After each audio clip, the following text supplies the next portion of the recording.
I think that trust has to start with yourself, like that. And I think authority has to start with yourself. And most people don't have that yet. And so it's hard to be trustworthy when you doubt your own self, right? And I think right now, what the world really needs is focused, aware, awake, conscious humans. And the more we're all of those things and we understand our beautiful interconnectedness, we start to shift our decision making into regenerative thinking instead of extractive.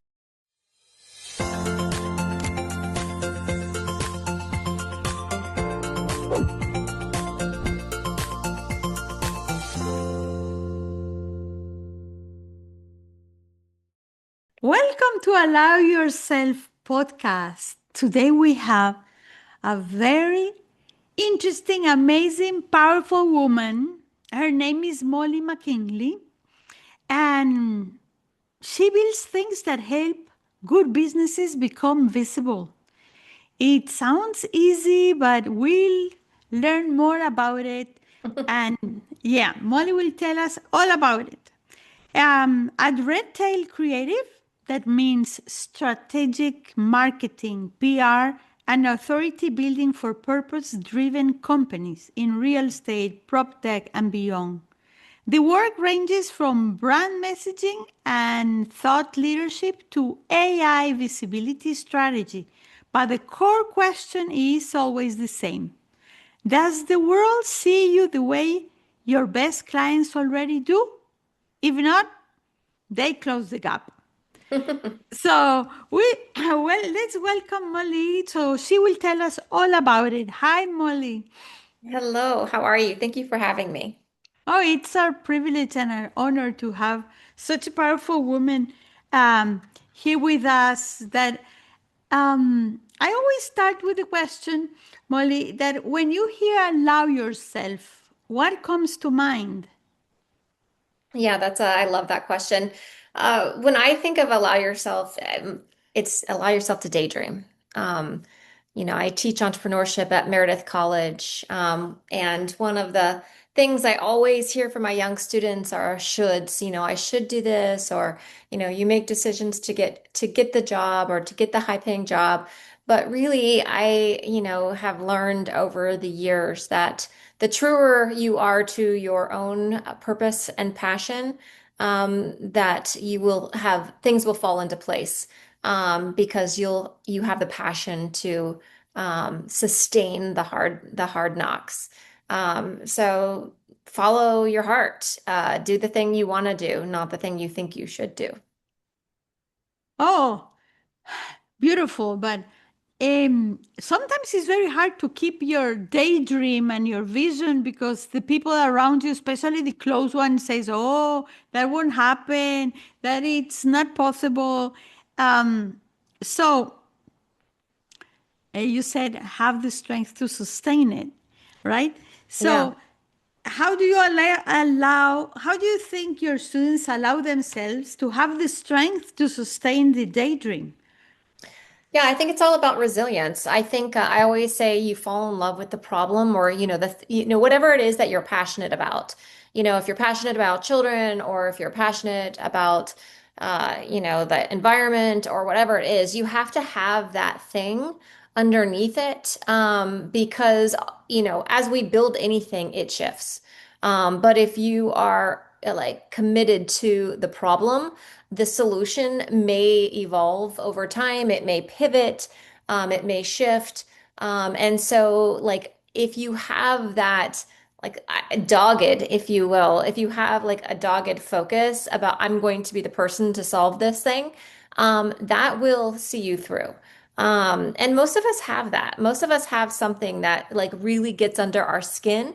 It's the thing that kind of keeps us awake, and when I mean daydream, I don't mean just like shallow stuff. I mean like what are you born to do? Like what is that thing that drives you?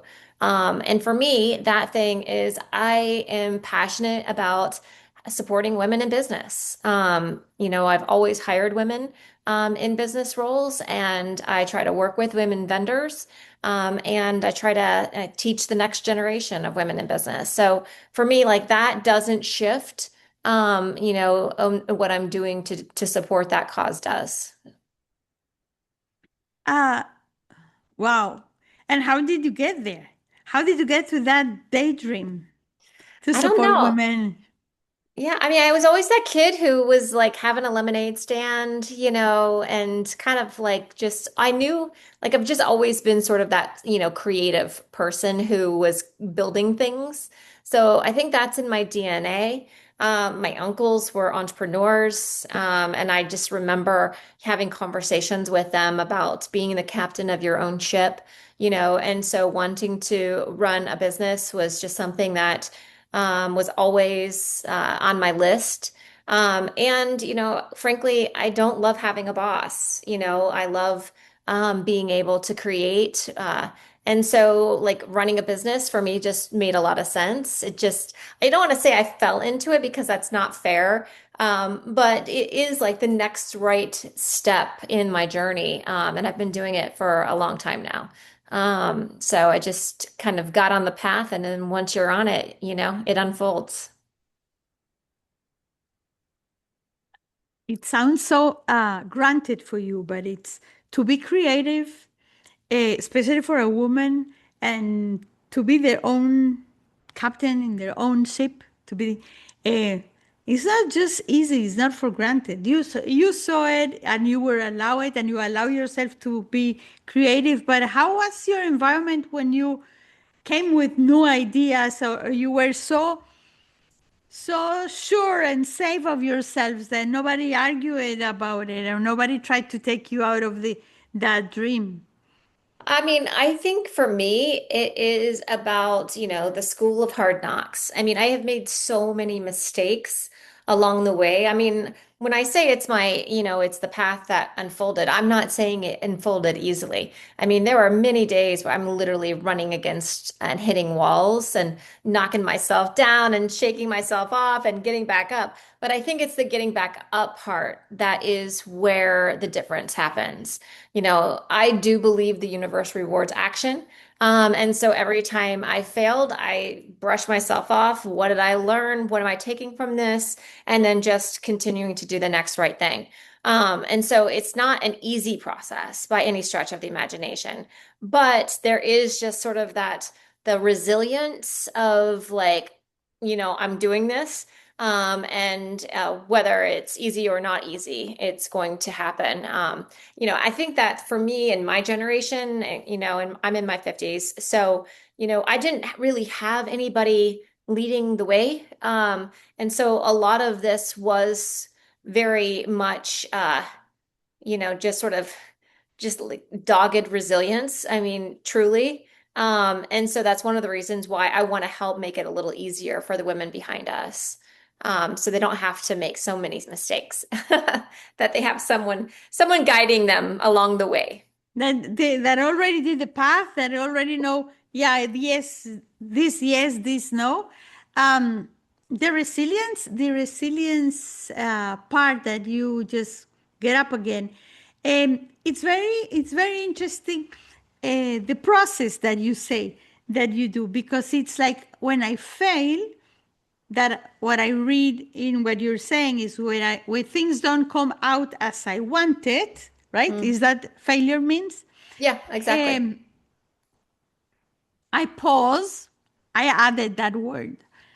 I pause and start thinking, what did I learn? What can I change? What can I do better next time? And It's what the worked, right? annual work. It's Yeah. like, yeah, is that pause of hello, hello, wait a minute. Let's see. This is not a failure. This is like a learning path. Okay. It didn't go well this way. So I can pause, analyze it, and turn it around, then flip it to try again in another way. So is that really that's the definition of resilience, I think, no? Yeah, I mean, I think so. I mean, when I was young and I was doing it and I was like Younger. actually You're younger, young. yes, younger. Thank you for that. Yes, when I was younger and when I was literally like peeling myself off the floor sometimes and literally, brushing off the dust, if you will. I wasn't as intentional and aware of what was happening. I just kept getting back up because I wanted to be my own boss, right? And so now that I'm older, the word that you chose, the pause, is actually the right language, I would say, because I'm much more present in what's happening. And my body is, giving me signals that, I'm getting ready to hit the wall so I can slow things down and like reevaluate, restructure. And so there's a different level of, wisdom, really, because I've traveled a lot of paths now over 30 years, and sort of um, know some landmarks, and I know where the speed bumps are, and I know where the landmines are. And I know my body, and I trust my body enough to read that. Now, that doesn't happen overnight. That happens over time with a lot of experience working with a lot of different people on a lot of different projects. And so there is something about that I don't want to like dismiss because that's earned, right? Like that's the benefit of experience. But we are in a world right now where nobody is traveling with a map, with AI in the mix. We're all just, nobody knows really where we're heading.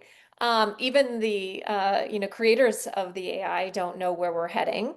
And so that entrepreneurship spirit, if you will, I think is a critical skill to develop, because we're all kind of in it together, if you will. Um, you are now in a project that it's really going to that it's we were talking before that you're in a project of writing a book about trust and authority, and in that world of uncertainty that nobody knows where it goes, so what's the role trust comes to play? Yeah, I mean, I think that trust has to start with yourself. Um, like that, and I think authority has to start with yourself. And most people don't have that yet. And so it's hard to be trustworthy when you doubt your own self, right?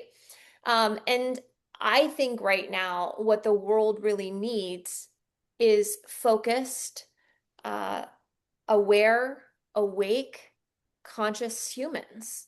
And the more we're all of those things and we understand our beautiful interconnectedness, we start to shift our decision making into regenerative thinking instead of extractive. But until we've done that interior work, we're always just going to be hitting buttons, and testing. But I do think that doing that interior work is sort of it becomes the North Star, internally. It's a little abstract, but it's hard to express other than, you know, we really need, as humans, need to go deeper.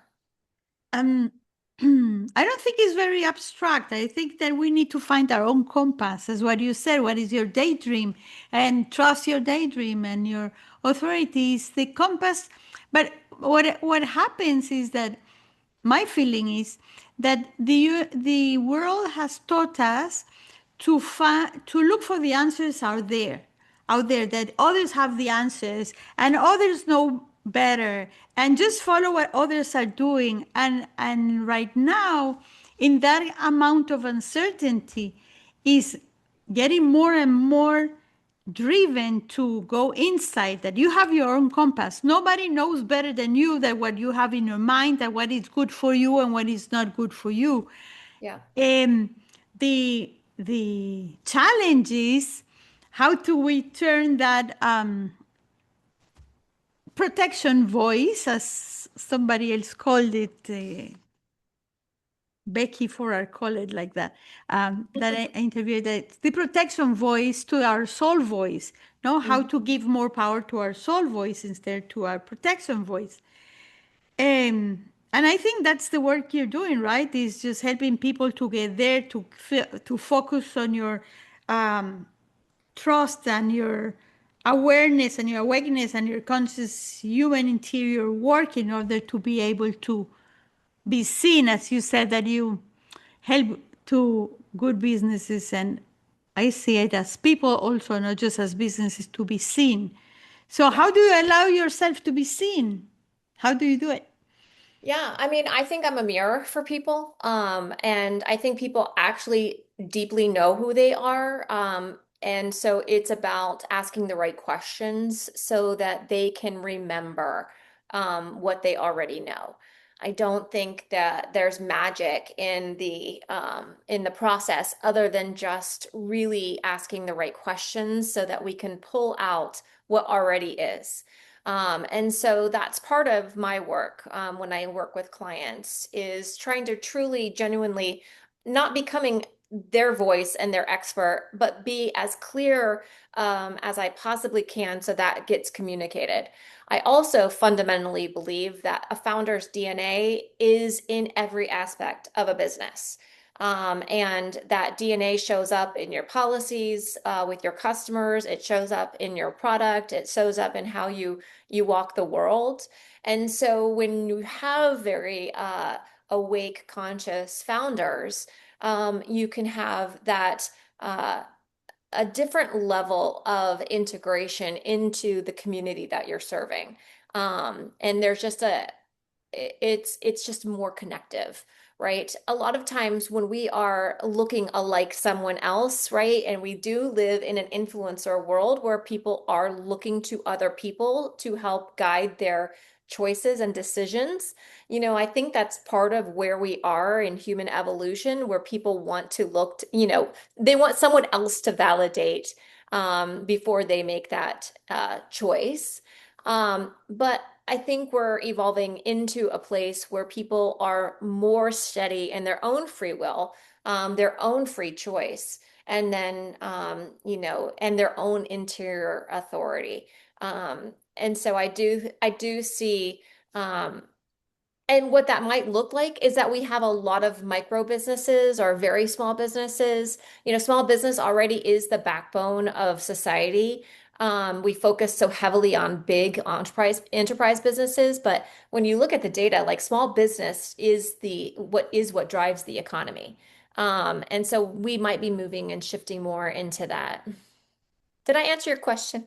Yes, yes, yes. And you said very, very deep things. One, the mirroring, that you are asking the right questions, and then they can see you and they can see themselves in the questions you ask, is to bring more clarity, right? Yeah. And to pull up the real DNA of the founders so it can be seen in every single uh, part of his business, of her businesses. If it's the product, if it's the terms and conditions, if it's the employees, the way they behave. And you said one thing that really caught my attention, that it's in order to be seen who you're serving, right? Mm. So it's not about you, it's about who you're serving. That the message you are transmitting, or who you are, but to the people you're serving. Is that correct? Did I catch it correctly? Yeah, it's resonance, right? So you have to have a coherent message so that people are able to receive it, but you need the resonance so that you're in the same tempo as the person that you're trying to speak with so that they actually can receive it. And I think the analogy there is the tuning fork, right? So if you hit the tuning fork and it resonates at a certain frequency, it will make the other tuning forks of the same frequency automatically move, right? A tuning fork on a different frequency does nothing.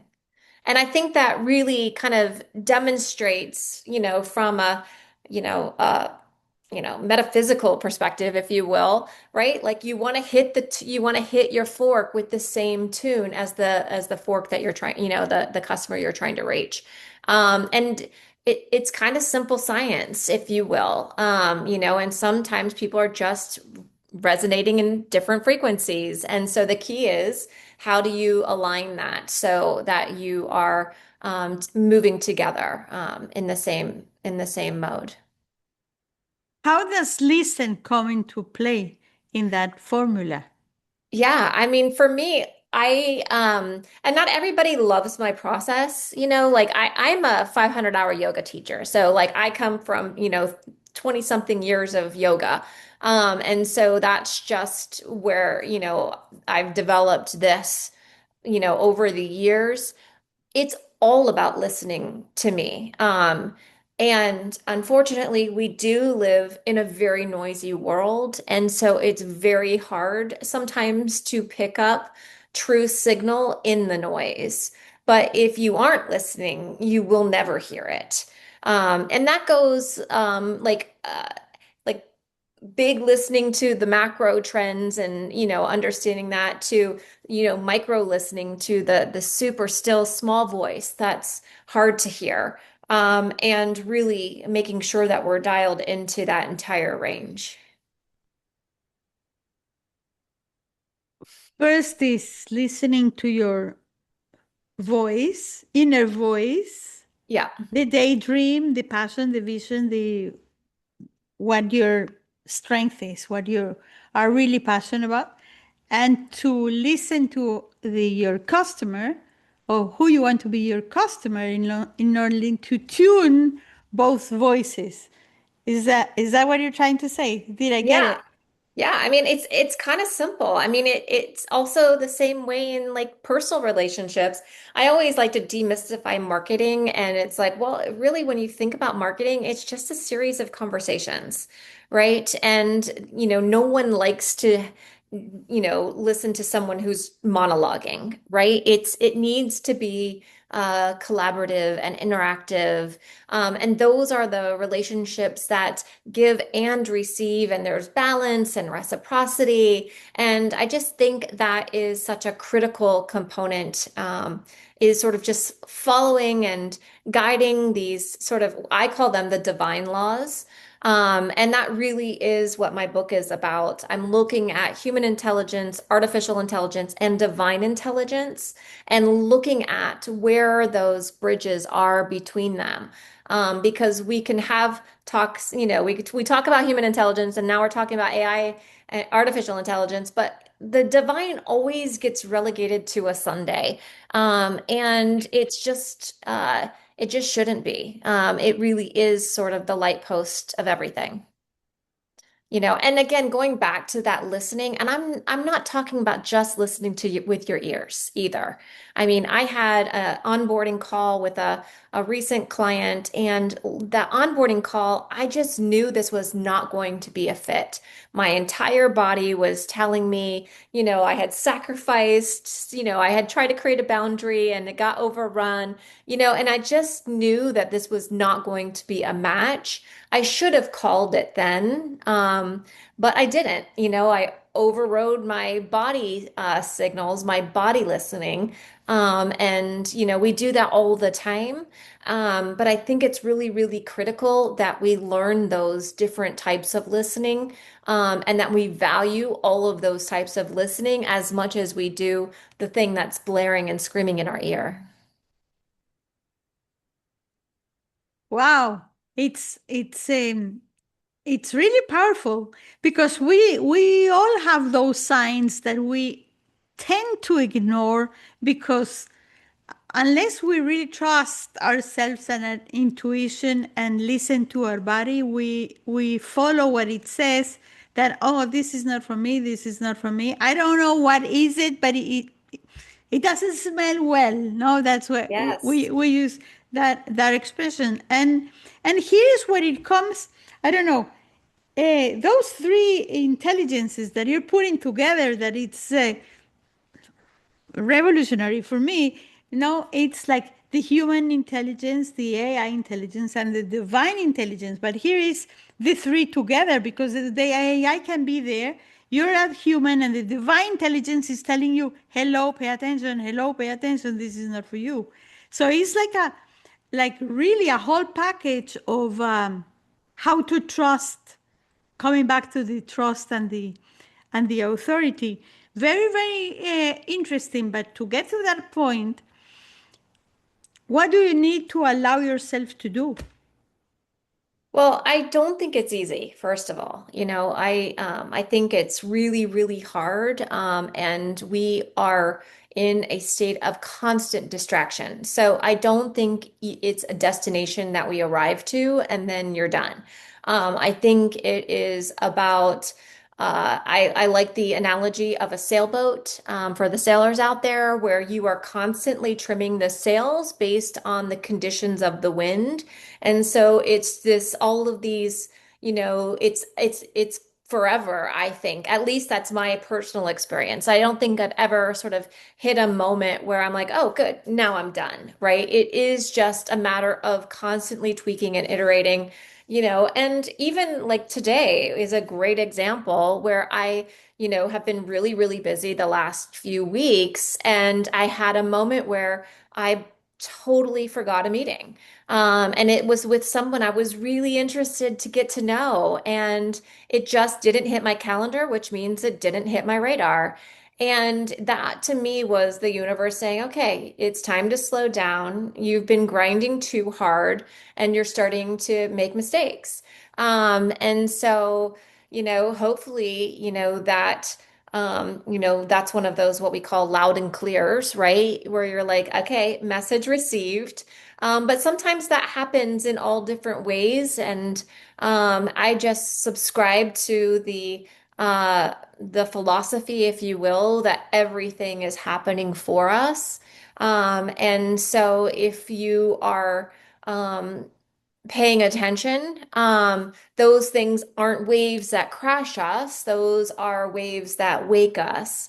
And so even though, we're trimming the sails, sometimes, it's stormy and you have to, you got to ride it out. So I'm not quite sure if that's the answer, but like for me, it's a process. Again, I go back to my yogic traditions, my yogic roots. That's my source of how I get focused, how I get rooted, how I get centered. Um, and I do think that the world is crying out for those skills. It's not a new age thing, it's ancient. So I do, and I like to think of it in business context or entrepreneurship context. Yoga for me is a framework for focus and internal self-study that provides sort of that, the steadiness required to navigate a world that is completely, uh, When a storm. yes, right? Yeah, On every it's direct from every direction. It's yeah, wild. it's like it's I agree with you. The world is very noisy, it's very stormy, it's very uncertain, that it's the inner compass that allow you to sail the boat in a calm way, in a center way, that whenever it's a very big storm, you have to stop and pause and let it go, let it. Sometimes you need to release it, and it goes where it goes, because if not, if you resist, you will break it. That's So, so yes, it's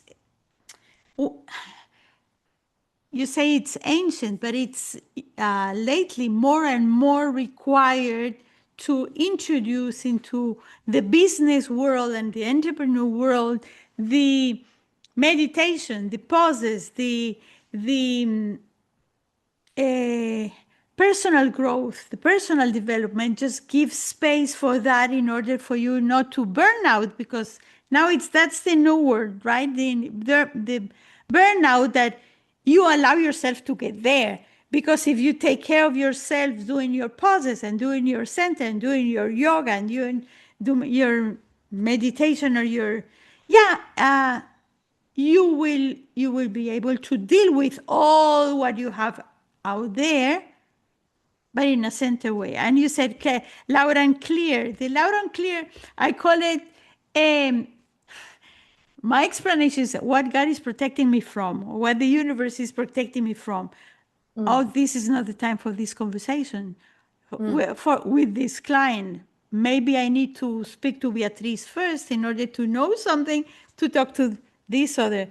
So, yes, you said things are being done for us, and my saying is more cliches. Things happen for a reason, right? yeah. Things happen for a reason. But it's very powerful that you are really emphasizing and doing your work in trust and authority in these three intelligence, no, the human intelligence, putting all these three together, because that's the world we're uh, living in today, that you cannot leave anyone out. You cannot leave the human intelligence, you cannot leave the AI, even if you resist a lot, and you cannot leave the divine intelligence out either. So that I really like that concept. I think it's brilliant. I really think you'll be really successful with this book that it's called Trust and Authority. That's the name. Yeah, trust and authority. And yeah, for me, I think it's partially because I teach young women at the undergrad level, and the jobs are going away, right? And so part of it is really like, okay, like how do you prepare yourself to thrive? And again, not look to an employer to provide, right? It is uh, or if you're internally in a company, like how do you thrive and innovate inside a place without having to ask permission? And I think, we kind of conflate that concept of self-knowledge with empowerment. And I think it's bigger than that because to your point, the divine protection piece when you really genuinely believe and see that, oh my gosh, everything is interconnected here. It is all interconnected, interdependent. It's one thing. And I think science is catching up to proving such at the quantum level, but it is one of those things that, you know, if it's not flowing, then it's not meant for me. And so and every time, and again, because I've practiced this, because I have age, I've been doing this for a while, I know that when I let something go, the thing that's right, I'm making space for what is right for me. And so sometimes we catch and we hold on, and then we suffer. And then sometimes, like, we read the tea leaves and are like, this needs to go, and we release it gracefully. And then we make space for what is meant for us. And sometimes you don't know. I mean, and again, my most recent experience is it was uncomfortable again. I chose something that wasn't a great fit. So it's not that we'll never make mistakes. It's not that we'll never not or we'll always be at our best, because that's not true, because we're always learning. And I think that's where that resilience comes in. It's sometimes it's okay for it to not be attached to my own value and my own worth. Some things just don't, they're just not a good match. But when I was young, I was trying to fix everything and, was trying to be, like success equals my worth. And now I'm just like, no, you know, I am as who I am, so And your that's worth that's is not not earned. attached to this success. No, What, say the it again? yeah, that your worth is not attached to that success that you were, because um the success, all I like the Maya Angelou definition of success, that it's I like who I am, what I do, and how I do it, right? Yes. But Yeah. but also I will add, how do I feel doing it? Or how do I feel with myself, right? If I'm at peace, if I'm content, if I'm proud of myself, for me, that's success, even that the others don't. So it's that inner peace and sense of fulfillment, of wholeness, that for me is that the success, that it's what you say, the interior work to be focused, aware, awake, and conscious human that leads us to that part. And you said how you said to your students, how do they are preparing to thrive. And one of the keys, I think, is exactly what you were saying, is that how are you going to manage your emotions when things don't go your way? And if you don't have a boss and you don't find a job in a company, how are you going to prepare yourself? And that's inner work. That's inner work too. Yeah, I mean, I agree. I learned that lesson pretty early on, because when I was in my starting my career, and actually, I ended up taking maternity leave. And when I was on maternity leave, I thought for sure things were going to fall apart, and I realized that they don't, right? Like you can step off and get off of you know, the, the get off of the rat race, if you will, and it's going to like water in a vessel, it just fills back up, right? So I learned really early on that you can do great work and also be replaceable. And so when we tie our identity to being irreplaceable, we're really setting ourselves up for not only just it's just false. It's not true, right? Because We are it just setting up doesn't. to pain and frustration. Yeah, that's That's right. And one doesn't equal the other. You can be a contributor and bring value, and you can also be replaceable. And they're not mutually exclusive. And so I think having that moment, and then I came back and, I came back to work, and then I was, filling the cup back up with, what I brought to the vessel. And so it's just this cycle. And like when we think about it, and also because so many of my students come to class on day one and they are afraid to screw up. And they've got to do this to get to and it's a very linear way of thinking, and it just doesn't work that way. And I try to really instill in them, like, you can be grounded and chaos surrounding you and be unaffected by it, or you can get washed in the machine and just, spend your whole life just trying to get steady grounding. Oh, but it's really really important. I think one of the messages that you're sending and to the audience to get it, correct me if I understood it wrong, is to allow yourself to experience, allow yourself to be in the chaos and be grounded at the same time.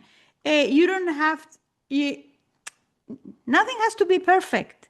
Just be in the presence and take what it, the lesson that it brings and what it's used for you, and take what it good for you and drop what is not good for you of the experience that you have. But once is that openness that you're saying, that it's, you said it at the beginning, allow yourself to daydream, okay, but also to experience what happens if you go this way. And it's like ways. I call it all the time like ways. You put the destination, this is what I want, and Mm. then in the middle it says recalculating, Yes. right? Because Yes. you have some obstacles in the, but you're getting to the same place. Just Yes. allow yourself to recalculate, no? Allow yourself Yes. to move and be flexible with those paths. Oh, That's it's powerful. That's a very powerful message, and that your students are getting. I think that we are the audience now who is listening to us is getting, is just to be that flexible and allow yourself to be in chaos and grounded at the same time. Yeah. Yeah, I don't think there's any other way right now. We're in such a time of massive disruption on every single front. And, if we're holding too tight to anything, we will suffer. Um, you We'll know, break. We need to yeah, be like the bamboo, that just like move to one side and to the other to find our way. that's So, right. Molly, it has been very, very interesting and deep conversation and a lot of juicy nuggets, as my mentor used to say. Eh, um, when do you think you need to allow yourself in order to move to your next stage in life? Oh, when? Always. I mean, I think it's like again, What a what? what is it? Say that again. What do you think you need to allow yourself? Me personally or generally everyone? You personally in general, you can say both. Yeah, I think for me personally, I look back at my career path and, you know that everything has prepared me for the next thing.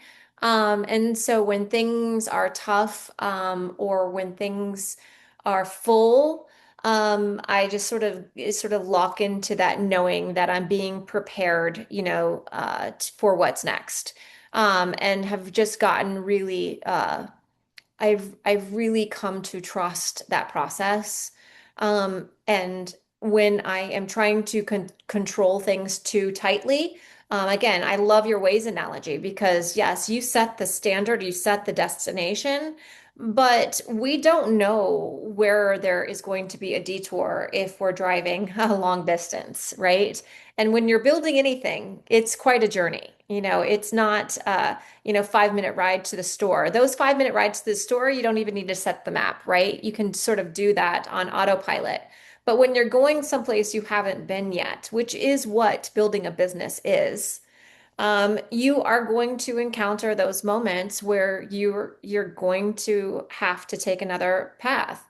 I mean, obviously we call that the pivot, right? And that's part of business building. But the more tuned and dialed you are into your own intelligence, you'll be able to read the road signs, I think, more accurately than if you don't have those skills. And again, like AI is kind of this interesting model because there are people who are using AI who don't have the human consciousness behind it, right? And so there's a lot of slop that's coming out. But if you have that depth, the questions, the process, the experience, the frameworks, then AI is like a superpower skill.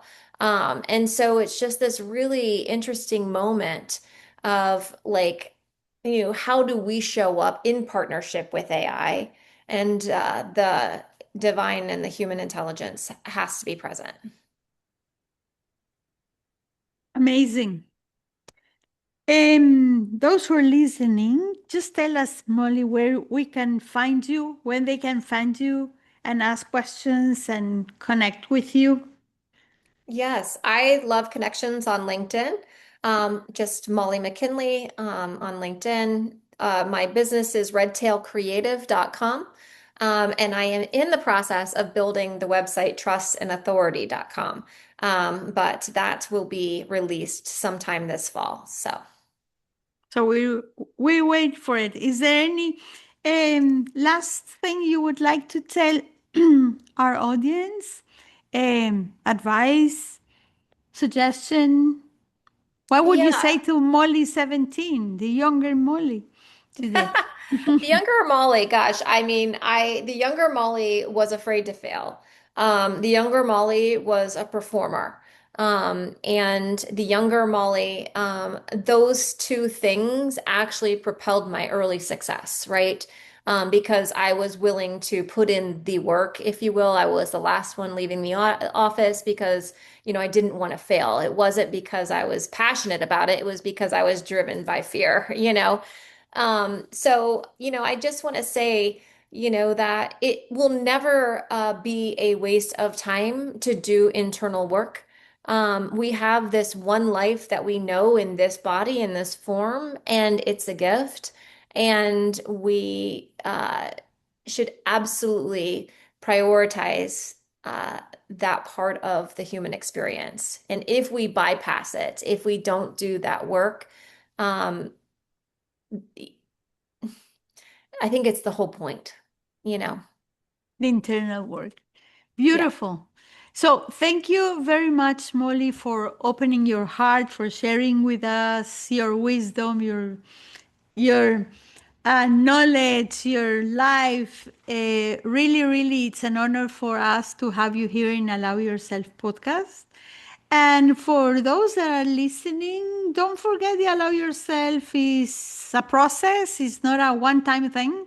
So allow yourself to do inner work, allow yourself to rest, allow yourself to pause, allow yourself to what comes to mind, and allow yourself, especially, to be who you want to be.